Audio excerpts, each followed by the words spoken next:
ఒళ్ళంతా టాటూలు వేసుకుని చూద్దాం రండి. పూర్తి వివరాలకు చదవండి రేపటి సాక్షి దినపత్రిక. నెల్లూరులో టీడీపీ నేతల దౌర్జన్యం దాడులు కొనసాగుతూనే ఉన్నాయి. రాజకీయ ప్రత్యర్థులనే కాకుండా సామాన్య ప్రజల్ని కూడా వదలటం లేదు. ఎన్ఆర్ఐల భూములు కూడా కబ్జా చేయడానికి కుట్రలు చేస్తున్నారు. నెల్లూరులో 3 ఎన్ఆర్ఐల ఆస్తిని ఆక్రమించుకునేందుకు నకిలీ డాక్యుమెంట్స్ ని సృష్టించారు. లండన్లో ఉన్న తన కుమార్తె భూమిని కాపాడేందుకు ఒక ఆర్మీ అధికారి భార్య పోలీసులను ఆశ్రయించారు. ఆ కథేంటో ఇప్పుడు చూద్దాం.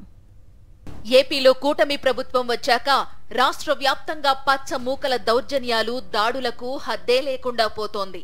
ఒకవైపు రాజకీయ ప్రత్యర్థులను హత్యలు చేస్తూ ఆస్తులు ధ్వంసం చేస్తూ పైశాచికానందం పొందుతున్నారు. మరోవైపు సాధారణ ప్రజల ఆస్తులు ఆక్రమించేందుకు దుష్ట పన్నాగాలు పన్నుతున్నారు. ఇళ్లను ఖాళీ స్థలాలను కూడా వదలడం లేదు. నెల్లూరు రూరల్ నియోజకవర్గంలో ఎన్ఆర్ఐలకు చెందిన ఆస్తిని ఆక్రమించుకునేందుకు టీడీపీ నేతలు యత్నించారు. సదరు స్థలంపై కోర్టు ఎన్ఆర్ఐలకు అనుకూలంగా తీర్పునివ్వడంతో జీర్ణించుకోలేక రూరల్ మండలం టీడీపీ నేత కోడూరు కమలాకర్ రెడ్డి అనుచరులు బాధితురాలిని బెదిరించారు.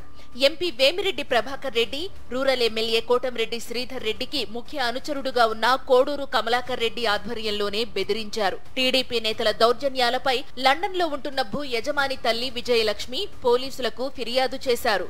కమలాకర్ రెడ్డి అతను వచ్చి దౌర్జన్యం చేసి ఒంటరి ఆడదాన్ని కాబట్టి ఈమెం చేయలేదు అని పవర్ అడ్డాం పెట్టుకొని రాజకీయంగా దౌర్జన్యం చేసి అంతా తువ్విచ్చేస్తున్నారు. రోడ్లంతా అట్ట జేసీబీని తీసుకొచ్చి మాకు న్యాయం చేయాలండి. మేము అన్ని డాక్యుమెంట్లు అన్నీ కరెక్ట్గా పెట్టుకొని ఉన్నాం. మేము అవి వచ్చి పోలీస్ కంప్లైంట్ కూడా ఇస్తున్నాము.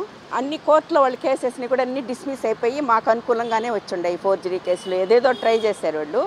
ఆ ఫ్రస్ట్రేషన్లో వాళ్ళు వచ్చి వీళ్ళకి ఎవరు లేరులే అని చెప్పేసి ఆమె ఒక్కటి ఆడా ఉందని చెప్పేసి రోడ్లన్నీ జేసీబీని పెట్టి తవ్విస్తున్నారండి. టీడీపీ నేతల దగ్గరుంది నకిలీ డాక్యుమెంట్లు అని రుజువు కావడంతో కోర్టు తీర్పు అసలు భూ యజమానులకు అనుకూలంగా వచ్చింది.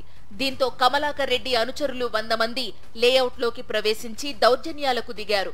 నిర్మాణంలో ఉన్న 2 ప్రహరీలను జేసీబీలతో కూల్చివేశారు. లేఅవుట్లోకి వెళ్లే మార్గంలో 6 అడుగులు గుంత తవ్వారు. ప్లాట్ల కొనుగోలుదారులను భయభ్రాంతులకు గురిచేశారు. ఈ దౌర్జన్యాలపై బాధితురాలు విజయలక్ష్మి రూరల్ పోలీసులకు ఫిర్యాదు చేశారు.